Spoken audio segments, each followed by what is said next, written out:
Yeah, guys. Just thought I'd say hello. I'm Jack, obviously.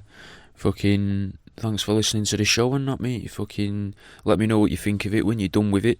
Fucking send it to a mate. Put it on your Instagram stories. It's probably one of the better ways you can share it with people. Leave a review, mate, if you're listening somewhere where you can leave a review. Otherwise, I'll let you get on with the show, mate. Yeah. Alright, guys. I'm the world around you, and this is Pause for Thought on Threshold FM. And this week, as promised, after last episode, I've been looking into the ancient Grecian creation story, which it really sounds like a good name for something, doesn't it? Ancient Grecian creation. It just flows off the tongue. And it is the name for something, though, as well, I guess. For those of you, though, that aren't familiar with the word Grecian, that's the word for Greek. And it's also a type of saw that you use as well when you're pruning trees. And I don't understand why. I never understood why a Grecian saw is called a Grecian saw. There's a part of me, after learning about this or all of this, part of me thinks it's because a Grecian blade is a curved blade, and one of the Greek gods created a curved blade for another deity so that they could perform some fucking horrendous task with it. Except everything I've looked at to do with this curved blade gives the idea that this blade was actually a scythe rather than a saw itself. And a scythe's normally like a clear blade, smooth with no teeth, like a pensioner's upper jaw.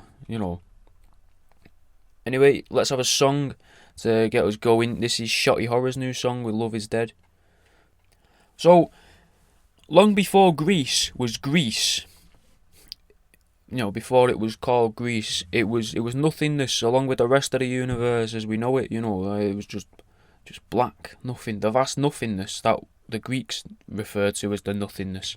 That was called chaos, right?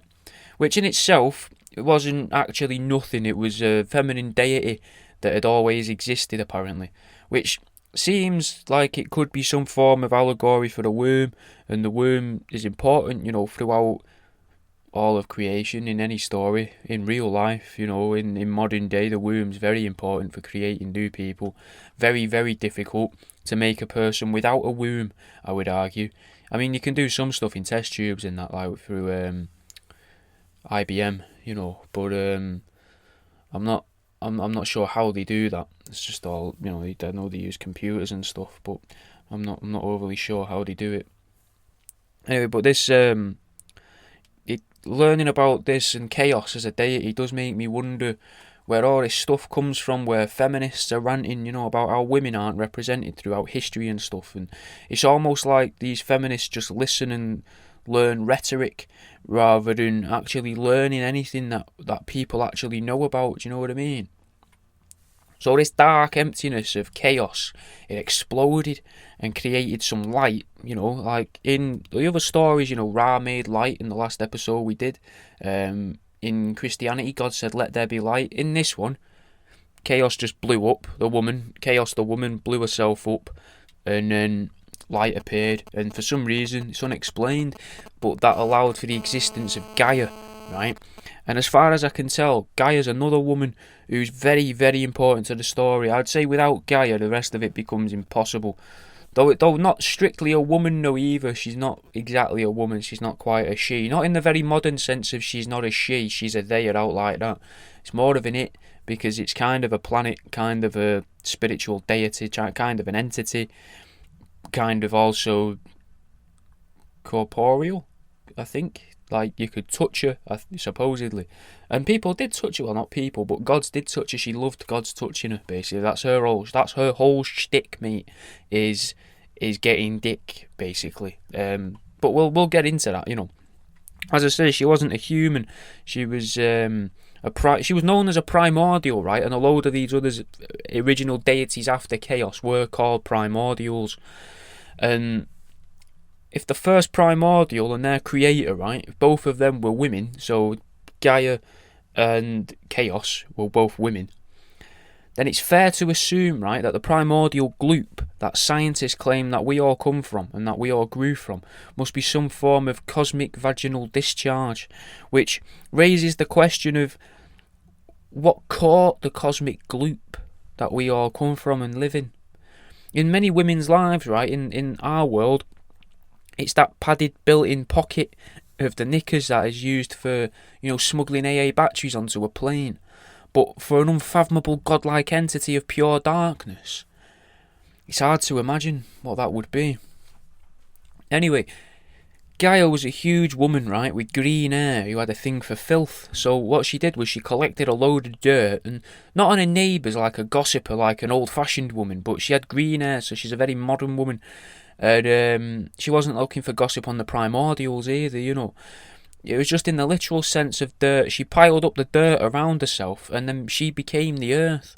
And as a woman with green hair, and as a particularly larger woman, it shows yet another reason why SJWs and feminists should be really big into the ancient Greeks. Now, there were other primordials though as well, which I did say a minute ago, and I'm unsure how an SJW, a social justice warrior, for those of you that aren't in the know, I don't know how they would react to these other primordials. For example, you got Tartarus. Let's view him as the god of the underworld, just for, because that's what he was, kind of. Except the underworld is sort of an alternate dimensional prison with fucking mad, mental, crazy creatures in there that seem to have already existed before chaos erupted. And the reason why I'm unsure about how the average social justice warrior's reaction to Tartarus would be is because Tartarus is described as dark-skinned, so yes, that means there's representation there. And he's got skin that's hard like diamond, so he's got a pretty good superpower there and all. But he's also kind of the evil guy. And I'm not sure if this is the equivalent to how I know when my parents were younger and they were watching telly, all the villains on telly were Russians. So I'm not sure if this is just the same with Tartarus being dark-skinned. Is that a way for the ancient Greeks to have been like, we don't like Africa because, maybe the ancient Egyptian law had worked its way over to Greece, I'm not sure, and they were like, well, we want to disregard all of that entirely and focus on our own stuff, so we'll make the dark-skinned guy the bad guy. I'm not sure, but either way, Tartarus is also the name of the underworld itself, so he named the underworld after himself, and it's a very important place in the rest of the story, and we'll come back to that later. There was another one as well that got thrown around the stories, another primordial called Eros, which is Airos, right? Who's the god of love. But they're simply just mentioned and brought up, thrown around a little bit, They're not really relevant apart from helping to further the plot of creation a little bit. Now, there were two other beings as well which were important at the very beginning, and that's Nyx and Erebus. Now, Nyx was the goddess of night, whilst Erebus was the god of shadows, and he wasn't made entirely from, they explained it as like a misty darkness, but a misty darkness is a shadow in it, so he was the god of shadows and created just of shadows except for his eyes. His eyes were apparently very real. And from what I could tell from the descriptions on Nyx, Nyx was also made of darkness but not quite shadows, and somehow kind of owned the stars in kind of a cape that followed her around like an ethereal cape, and they were the stars of the night sky. But she wasn't quite in control of them because that would be given to her, that power would be given to a deity much later on, and they would then inherit that power, I think directly from Nyx, from my understanding.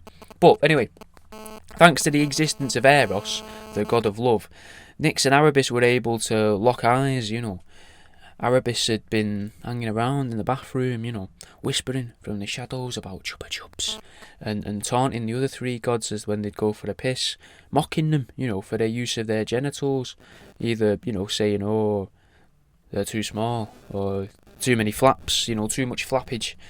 It didn't matter to Erebus what the genitals actually looked like, because he was jealous, he didn't have them, he was a shadow. He was just angry because he was a shadow creature, and he was trying to take it out on them. And then one night, he was peering over the bathroom stall to watch Nyx take a piss. And Nyx looked him dead in the eye and said, "What's wrong with you? You're in here every night, but I've never seen you at the bar. Do you work here?" Erebus started to blush, which obviously no one could tell because he was made from literal shadows. But we've got his handwritten accounts that I've scribbled down here on the back of this receipt, and that says that he was embarrassed for the first time, and instead of commenting on how saggy Nix's flaps were and telling her that a clit looked like a little willy and that she should be proud of it because it's bigger than Tartarus's willy, instead of saying any of that, he complimented her on how much she respected Gaia. He said it was obvious that she respected Gaia because she was the only one that would use one sheet of toilet roll. And he started to explain how it's really difficult to get the trees to be replanted for the creation of the bog roll, and apparently this made Nix laugh a little bit, and she looked at Arabis and said what every toilet attendant dreams of hearing. "Do you want to touch it?"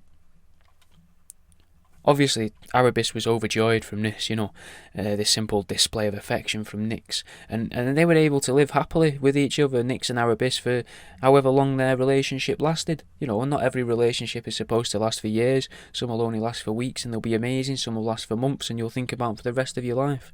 Well, Nix and Arabis had one of those relationships, dependent on how long it lasted, but they really enjoyed themselves apparently, and it could have all happened in a bathroom stall. And that's why, guys, you've got to be more open to interactions in public toilets, because it could change your life. It could be something. You could have an interaction in a public toilet with a person, and that could affect you for the rest of your life, and you're stopping that from happening. Anyway, this newfound love, this meant that Nix's attention was taken away from caring for Gaia, and Gaia got a little bit jealous of the love that Nix and Arabis were sharing, and like many lonely older women, she did the only sensible thing imaginable. She had a child. Now, Gaia, the hermaphroditic. We're imagining she's got a dick and a hole, like not just a bumhole, a fanny hole, Anyway, she, like Godzilla, this primordial managed to create her own lover out of herself. She plucked the new being into existence from her own person, and that being was Uranus. Now, Uranus was about 8 foot tall, which makes him sound a lot like a giant, and apparently he was quite intimidating as well by all accounts, and he became the god of the sky immediately, and he's responsible for the dome that's placed over the flat earth, or for the blue sky and atmosphere that mainstream scientists believe in. Now, not content with a new lover, Gaia demanded more companions. Not sexual companions though, as far as we're aware. The other two were just friends, or in layman's terms, children or clones. But they weren't identical children, or they weren't like twins and they weren't identical clones. They were just made of her, like Uranus was, except she was only planning on playing with Uranus. She like, in a sexual way. Her and Uranus were going to went on to be very sexual together. They did a lot of things. She did a lot of things to Uranus, and Uranus did a lot of things to her. But the other children that she made, they weren't, and they were called Eurus and Pontus. And Eurus would become the mountains, and Pontus would become the seas, which could be where we get the idea for the name of pontoon from. Because obviously in many places you have to be 21 to have consensual sex. And let's have a song. This is English Frank with A Message. Some of you obviously don't know, because I can see how many people listen to the show, so I thought I'd let you know about my other show. I've got another podcast now called Truth Seek, and it's me and a comedian called Jimmy Budd, and we talk about different conspiracies. Imagine this, except there's another person kind of reining me in and keeping me kind of on track. And also cracking jokes as well. It's funny, mate. Like, Jimmy makes me laugh, I make Jimmy laugh, and hopefully it'll make you laugh and all. So that's Truth Seeking. You'll probably be able to find it through one of the links underneath. Please give it a listen and go and give Jimmy a follow on Instagram and that. Let him know what you think of the shows. I'll let you crack on with this though for now. Right, so all Gaia wanted was what every parent wants for their child, right? I mean, not immediately, I mean, it was immediately in this case because they're primordials and they're like gods, monsters. And monsters in more than one sense of the word. Realistically, if you're gonna introduce your child to this quickly, you end up in our world, you'd end up in Nick. But they wanted what Gaia wanted for her child, what every parent wants, right? When their child gets to a certain age, because you want to know that they're normal. So what she wanted was, she wanted for a kid to get the willy wet, but as a giant deity, that's going to be pretty hard, isn't it? But Gaia did what many mothers fail to do. She put out. And it could be where the saying her legs have got separate postcodes comes from. Because with Gaia being the actual Earth, right, it's very possible that that could be true. It's also unexplained how Uranus was able to make love to the planet-sized Gaia. It doesn't go into it, but we can all use our imaginations, you know. We all know how sex works. Well, right? Don't we? You know, just to make sure that we all know how sex works. Tell me in the Discord how you think it works. Anyway, Uranus, right? Uranus slipped one up Gaia, and Gaia either enjoyed it, right, or had nothing else to do, because, you know, they must have done it a few times because they had a bunch of weird children together, and they birthed titans and monsters, and no matter which way you look at this, right, the numbers surrounding it seem important. Right, so she birthed 12 titans, and there's that number that comes up every week. 12 comes up every week. It's also included in another part of Grecian story with Hercules and the 12 labours, which Hercules plus 12 equals 13, right? But then if you look at this in another way, and also with the monsters, she had 6 monsters apparently, which has got to have been a result of the inbreeding, so she's quite lucky that she didn't end up having all 18 of them being monsters, but I mean, in many ways, they kind of all were monsters because most of them were mental anyway. But these monsters, apparently she had 3 cyclops and 3 monsters called hecatoncheires, which were these mental-looking creatures with shitloads of heads and hands and arms, you know. The hands were on the ends of the arms, you know, not that that makes it any better. But they were fucking weird-looking anyway, innit? And they were cast to Tartarus to be imprisoned because they weren't much good for anything, just scaring the other kids, basically. And that could, I mean, these hecatoncheires could be another, again, where we get the phrase all fingers and thumbs, because they weren't good for anything, and they were predominantly hands. But you're probably wondering anyway why this 6 creatures, these 6 monsters are important, right? Well, if you add 12, right, to 6, you get 18. And then with numbers, right, in numerology and stuff like that, when you're using numbers for science, not like science, like, you know, but science, not science, science, but when you're using numbers for science. So you add the numbers together then, because they're a double-digit number, or if they're a treble-digit number. So in the same sense where if you add, let's say 666, you add that together, you get 18, which is useful because it's the same number, and it also shows the relevance of this. So 18, you get 18, you add 1 and 8, gives you 9, right? And 9 is a highly symbolic number to the people or the creatures that seem to be in control of our world, or at least, you know, according to the people that are into numbers and numerology and the people that point all this stuff out.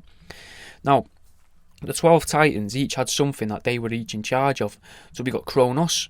Kronos, he was in charge of harvests and agriculture, and I think somehow he got linked to the Grim Reaper of modern day as well, because he we won't get into it, but he seems to be linked to the Grim Reaper in death as well. But, right, if he was another worldly being that was responsible for introducing and being responsible for agriculture and harvests to this world, then that's got to mean that in some way, shape or form, he's Quetzalcoatl, the reptilian alien responsible for introducing corn to North America, and quite possibly responsible for the sugars created by the corn syrup. But I mean, this isn't important. This show's still not about Quetzalcoatl and that. But it's weird that yet again harvests, it comes up with the number 12. Quetzalcoatl's there. The same story's there, but it's from a different part of the world. Anyway, the next Titan number 2, we got Oceanus, and they were responsible for salt water. So I'm not overly sure what sort of relationship they had with Pontus, or if Pontus was like their boss, and then Oceanus had to kick up and kick down and kick up and kick up and kick down and kick up and kick down and wave her arms about, you know, to tread water, and also to pay up to Pontus, because if Pontus was their boss, then maybe this was a means of splitting up territories, like a mob boss would do, you know. They'd split up the salt water and the fresh water to make governing it easier, because, I mean, who knows, because Titan number 3 was Healthies, who was responsible for the fresh water of the world. Now, the next one, Titan number 4, I assume worked alongside Nyx, or at least apprenticed underneath her, and this was Crius.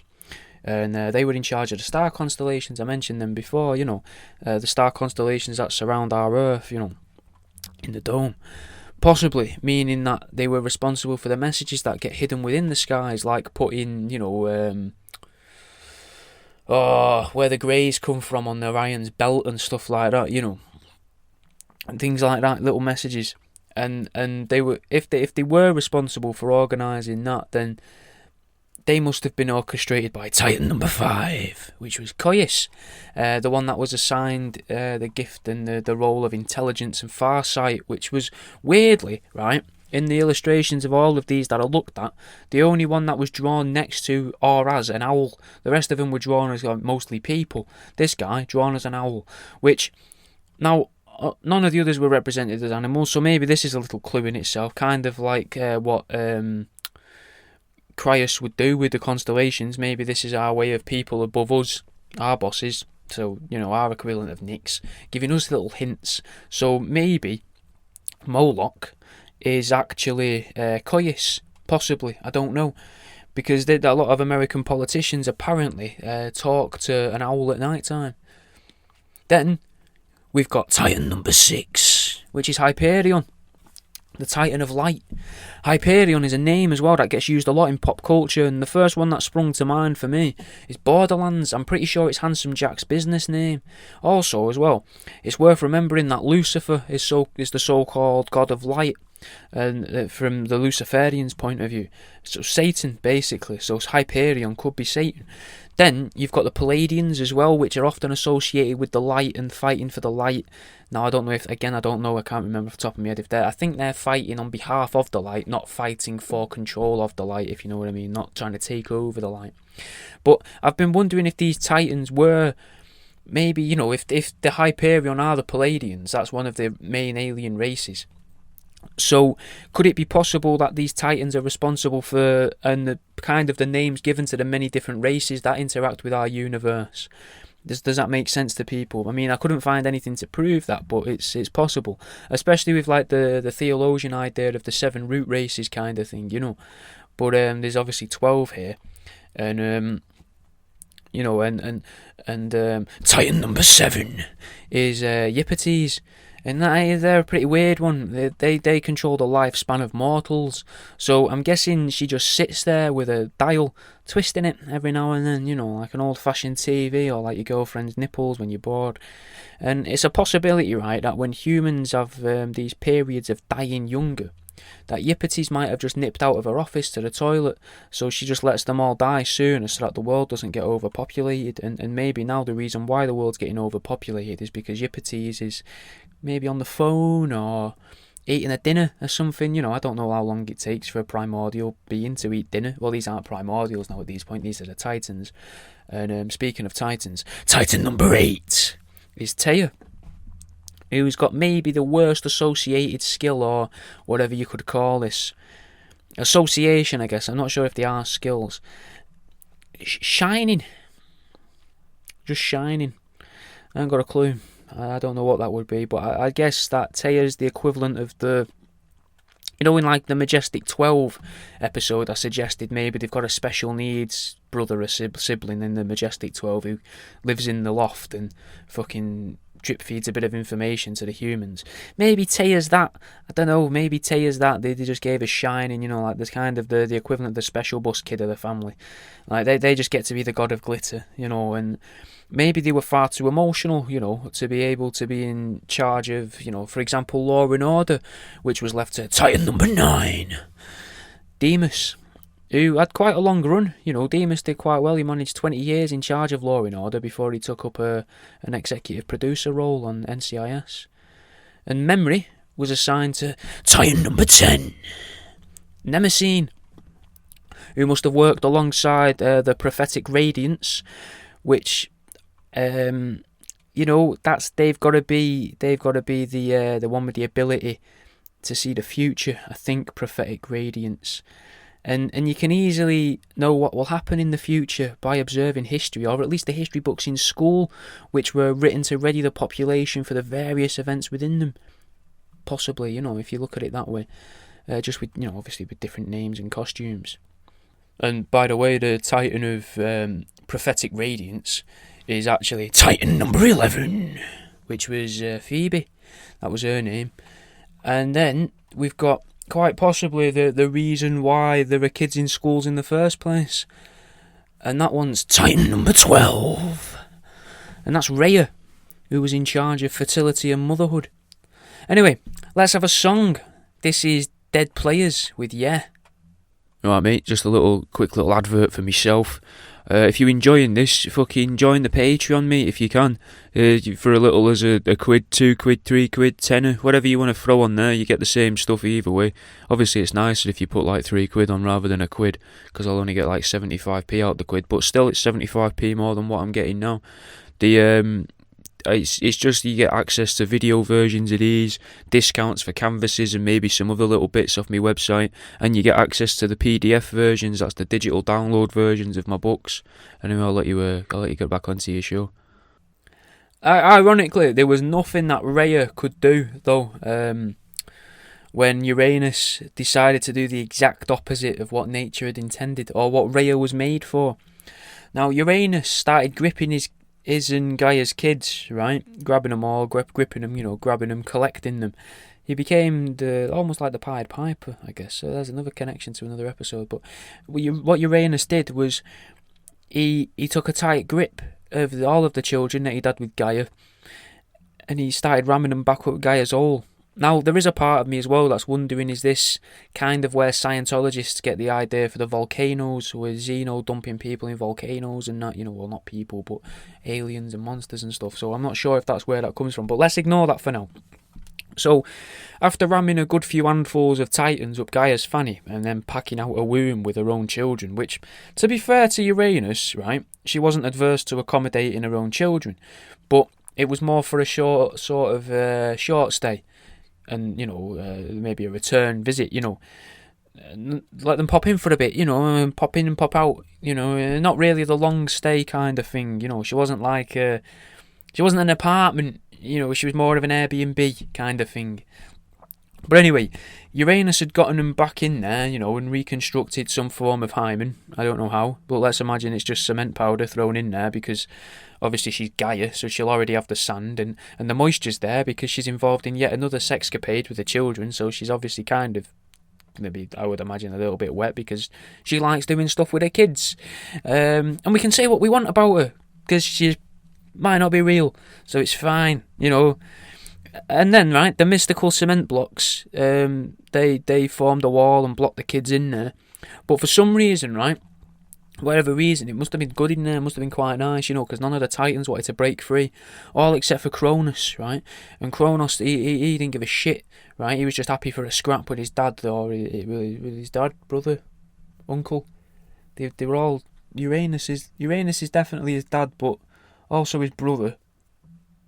Because even if he was his half-brother, because he's got a different dad, Uranus was just made of Gaia, right? So Uranus is Gaia. Cronus is the child of Gaia and Uranus, but Uranus is just Gaia, so they're kind of also brothers.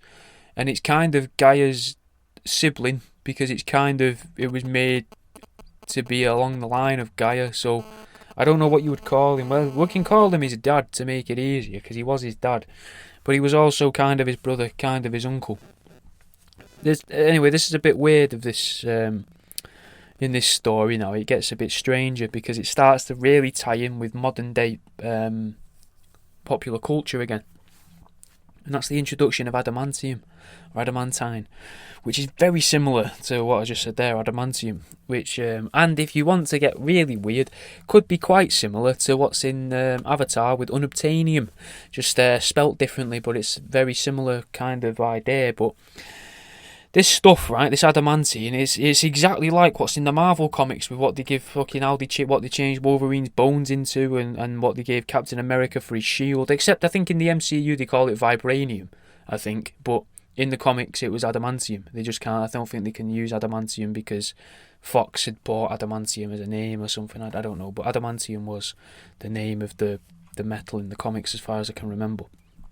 Anyway, Gaia managed to use her womanly wiles, right, to make Kronos a scythe out of this unbreakable adamantine, and then Kronos hid deep in Gaia's vagina. until the moment was right for him to launch his attack. And that moment would come just as Uranus was smashing their collective mother's cervix, just as Uranus was relaxing into his rhythm, and Kronos had reached out from the vagina and gripped his brother dad's balls and sliced them off with his adamantine scythe. Ironic, in a way, that he harvested his dad's seed, I guess, for the Titan of agriculture and harvests, which could be how he got his name. Maybe he got his name retrospectively. Maybe he isn't Quetzalcoatl. Maybe he's just a fucking psychopath with a scythe. I don't know. And he may have also slashed his dick as well, but that's not recorded. But we can imagine, if you want to think he slashed his dad's dick to ribbons as well, or maybe just ribbon that bottom, that bottom bit of your dick that's kind of like someone's maybe packed out. Imagine when you get a sock, right, and you pack a sock with other socks, and then you put, say you was to get a metal straw, one of them very modern metal straws, and put it at the bottom of the sock or anywhere, and then put that line to the bottom. That little ridge there that you get there. Let's imagine just for a moment, guys, that Kronos also sliced that bit there when he did this to his dad's bollocks. And then he took his bollocks, and he was stood there. Fucking Kronos is stood there, dick in hand, not his dick, but still caught in the act. And he took his bollocks and he just fucking dashed them into the ocean, mate, from wherever he was. Now this could be why, right? If you think about the oceans, right? What do we have in the oceans? What's there a lot of in the oceans? Sea monkeys, right? And his cum was obviously enchanted and capable of making monsters. So it might be why there's so many weird things also living in the sea, like fucking sea cucumbers, urchins, hammerhead sharks, lionfish, because if you look at all of those things, none of those make sense at all. And there's no evidence for that, though. I mean, what we do know, though, is that his testicles managed to transform into the goddess Aphrodite, whilst his blood spilled on the ground on Gaia, and so that's why we're imagining that he sliced the metal straw of tubing, whatever that bit of your penis is called. Maybe he sliced that, made blood come out everywhere. And then what they created, that blood there, created nymphs, giants, and furies. Now, I'm not sure what furies are, but I have made a note not to pronounce it as furries. Seems like a cheap joke. But interesting that Uranus wasn't actually classed as a giant, and this is what created the giants. So, if we want to take this into the sort of Anunnaki line of thought, the giants were made by the Anunnaki, so that could make Uranus an Anunnaki and make Gaia possibly Anu, or whatever was above Anu, before Anu, evolutionarily speaking, but Anu being like the king of the universe, the king of the Anunnaki, the leader, and then they created the giants here. So maybe Uranus was the equivalent of Enki and Enlil or something, and they created on Earth the giants, because if you look at it as the blood dripped on Earth and that formed giants, you could also read blood as genetically engineered from the moon, and then beamed them. That's the blood dripping is the beam from the moon onto Earth, and then giants were made. Anyway, Uranus was shocked. He was in a bit of shock. He was he was a bit taken back, he didn't expect this at all, who would? And in response to this act of self-defence from Kronos, he simply said, "I'll get you for this!" And he fucking ran away into the Nyx.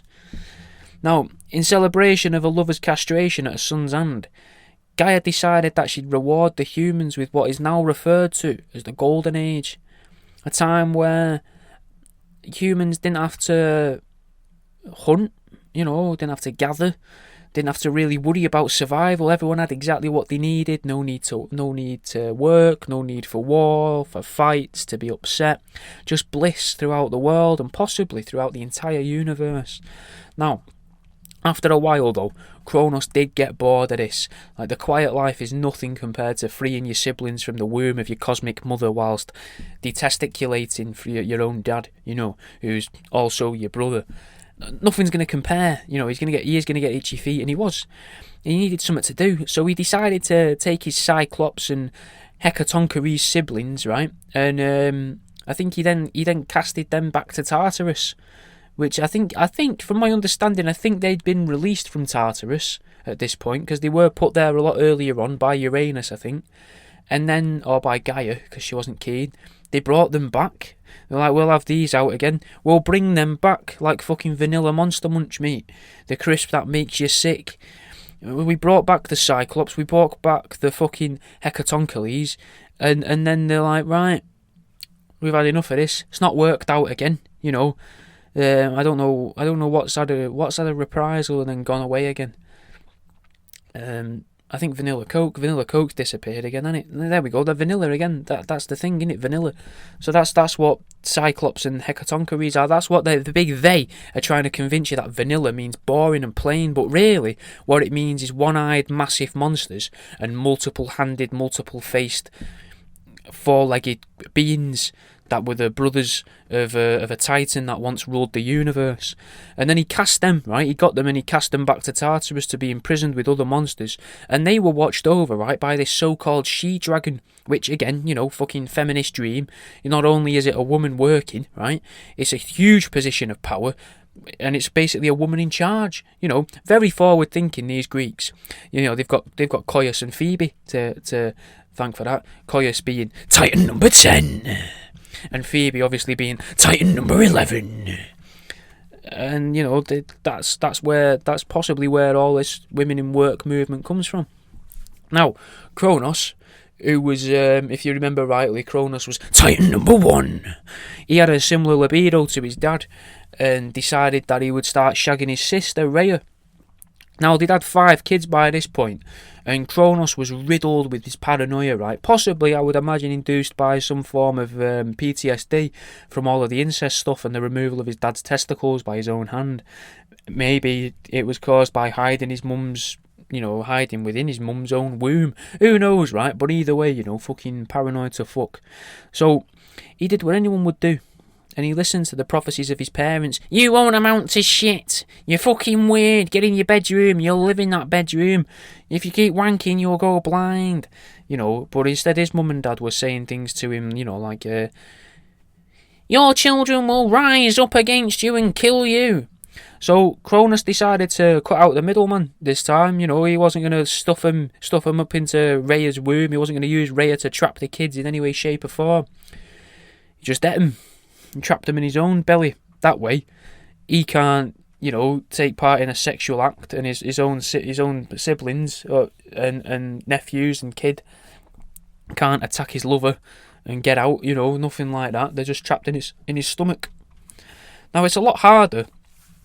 Realistically, it's a lot harder to get into someone's belly than into a womb, right?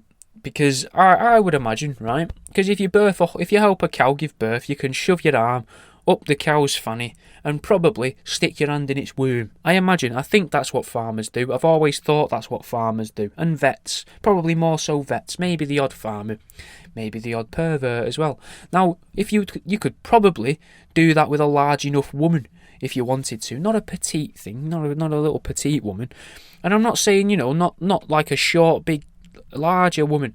I mean like a tall woman. You may be able to get past the cervix with your wrist and have a feel round in the womb. Probably won't do her any good, but that's a hell of a lot easier than getting your hand down someone's esophagus into their belly to drag out the children that they've just eaten. You must agree, So Cronus thought the same, and he thought that the kids would be trapped in there, right? But Rhea, she wasn't that keen on a fella eating all of her nephews and children and nieces, And realistically, Cronus should have been paranoid about that as well, but he wasn't, And I don't understand why he wasn't.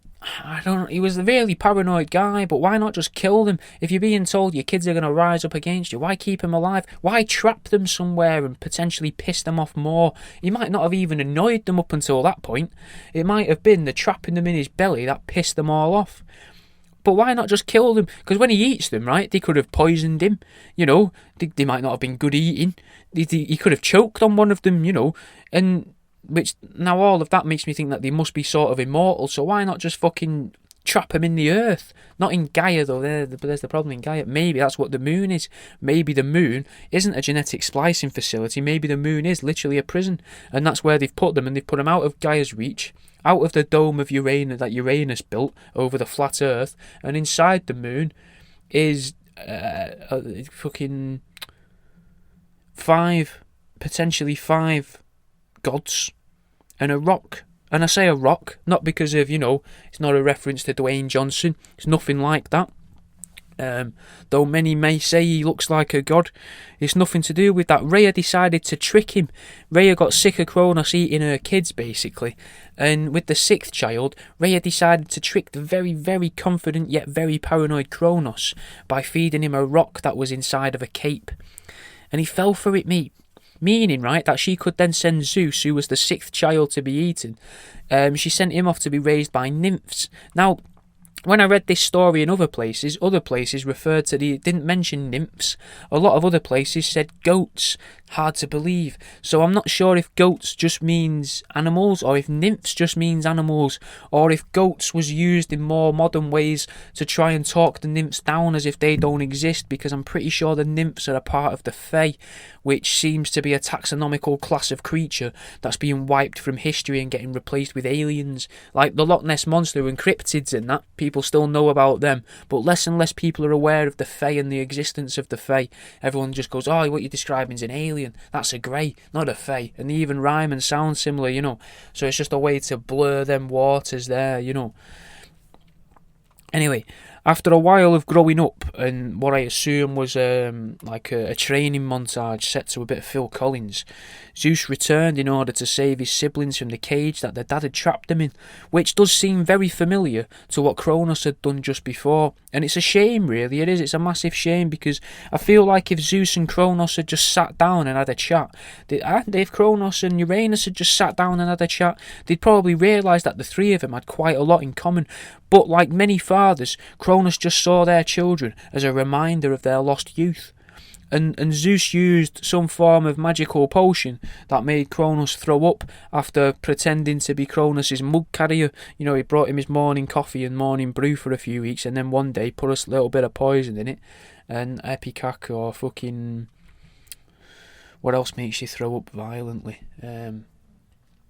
Sambuca, maybe, in his coffee, And then he threw them all up, Kronos did. Threw up the rock first, and then the five kids in the reverse order of what they were swallowed, like they'd just all been in there, sat on top of each other. Anyway, let's have a song. This is Smokey Joe and the Kid with Chill Bumps, and this song's called Just Walking. If you're enjoying this, right, do you know what you might like? You might like a fucking bollock boy, mate, which is a little robot with mouse testicles in. £6 on worldaroundyou.com. There's other stuff as well, like mystery boxes and fucking things I've made out of rats and dead ducklings and that, so fucking give them a look, mate. The prices start at like fucking £1 for a piece of fossilised shell. And then prices vary going up. You can also get shirts in that as well from there. But go and have a look, mate, worldaroundyou.com. But I'm guessing if you've found this, you already know about all the taxidermy. But still, maybe now's the time to treat your missus to a little mouse heart. I don't know you, though. I can't tell you what to do. I'm just glad you're listening to the shows. I'll fucking let you crack on. So, after Zeus saved his siblings that led them all into this 10-year war known as the Titanmachy, though we'll go with, Zeus and his 5 brothers and sisters went to war with the 12 Titans, leading them to defeat Kronos and banishing him from Tartarus. They banished him to Tartarus. And I'm saying 12 Titans as well, that's also a mistake. They definitely beat at least 12 Titans, because apparently there was loads more Titans by this point. But not all the Titans fought against the new gods, if that makes sense. Some of them fought alongside the new gods, or just stayed out of it completely, And to be honest, with the Titans wise, it seems to be the ones that had the ability to see the future, which is obviously quite a clever move, because did they know that this war's going to happen this way, or was it they could see that they didn't fight in the future, and they had a good relationship? Well, how do we have a good relationship? Well, it's probably best not to kill him and his friends. I don't know. Either way, it is, like I say, pretty clever. Now, Zeus decided to go to Tartarus and free his distant relatives that Kronos had imprisoned there, the Cyclops and the multi-headed, double-dozen-handed Heterocateres creatures, which when you look at them and listen to other descriptions of them, they do sound quite a lot like angels, to be honest. And a lot of the monsters from down there in Tartarus sound like angels and genetically modified creatures, which seem to be one of the same, But either way, Zeus fancied letting him out, But to do that, right, he had to kill the she-dragon that was watching over him. So feminists, cover your ears. Which seems, in a way, to be some form of act of kindness if you really look into ancient Grecian lore, because it potentially gives the she-dragon a new chance at life, according to the stuff I've been reading, because it's possible that the she-dragon is then went to Elysium because she was quite high up, and when she reached Elysium she'd be given the chance to, do you want to stay in Elysium or do you want to go back to living? Do you want to go back to Tartarus? Where do you want to go? What do you want to do next? Because you're basically a god. And if you got to Elysium 3 times, you could go to the one that was a rank above Elysium, which I think's on the other page of notes, but we'll get into that in a minute. Now, I was thinking with the she-dragon, right, could that be a possible way to tell us that there's a reptilian race of draconians that seem to be in charge of grey aliens? Because greys are often associated, right, with genetic manipulation throughout all of history. So it would make sense that there's some sort of link, because in Tartarus there's loads of these genetically modified creatures, right? And the she-dragon was watching over them. Just in the same sense, if you remember the episode on the Greys when I spoke about the hierarchical structure of the alien societies, there is a level of draconian that was above the Greys and would watch over the Greys and make sure they do what they're supposed to be doing. I mean, I might be wrong, I could be wrong. There just seems to be some little bit of a link there, Now, at this point in the story as well, it starts to get a little bit Lord of the Ringsy. The Cyclops that Zeus freed has one eye, right? Kind of like how a ring has one eye, unless you look at it from the other way, but then I suppose it's still one hole. Now, and that one hole, that eye, gave magical powers to these gods, specifically to Zeus and a couple of his brothers, Poseidon and Hades. Now, Zeus was given the power to manipulate electricity and lightning, whilst Poseidon was given his trident, and Hades, which really surprised me, was given a helmet that makes him invisible, and I never knew, because, I never knew he could become invisible. Didn't know that at all. Now, with these new magical artifacts and powers, the Olympians were able to win this decade-long Titanomachy, but this victory didn't go down well with Grandma. Gaia got pretty pissed off with how her champion, Kronos, had been treated, and once again, she medicated her own pain with sex and siblings together, bring it all. She relapsed, basically, started shagging her family members. But this time it was Tartarus's turn to sling one up her, and this spawned the Titan, which was a definite angel if you're into your angels and you remember the descriptions on angels. Not like the golden spinning rings with an eye in the middle, but more like the maybe the cherubim, maybe the seraphims. I can't remember the name of them. But basically they had, because he had a lion part, humanish qualities, and reptilian parts. He even had wings, So imagine fucking loads of snakeheads at one end, at the head end, a lion's body, massive dragon wings coming out of its spine, and then I think it had the brain power of a person. So in every one of these stories we talk about, there's always these genetically modified creatures, mate, which is fucking mental, innit? It does all link, mate. There's links between it all, I'm sure. It's just finding them, mate, and understanding what they mean. Now, understandably, mostly, all of these new gods absolutely fucking shit it, mate, when Titan came charging towards them. All apart from Zeus, who stood his ground and defeated the new creature that was born of jealousy and anger. And then what he did with that newly made, basically a baby, Titan was kind of a baby, really, compared to all of them. Monster, massive monster, but still a baby, pretty young. What he did was he buried it underneath Mount Etna, which must mean, right, that Gaia's sibling, Eurus, must have helped out in some way, because Eurus was the one that became the mountains. So I don't know how Gaia reacted to the mountains betraying her and her children, but also helping her children. Don't know. It's not explained. Again, it's not explained. Which makes it all seem like the ancient Greek story is just a way to get the ancient Egyptian story, muddy it a lot, confuse the shit out of it, stretch it out, pad it out, remove some of the plot, and to detract us, the people, modern day, away from what we're actually supposed to know about. But again, that's just my opinion and not actually the story. It wasn't reported, anywhere. It's just me putting two and two together.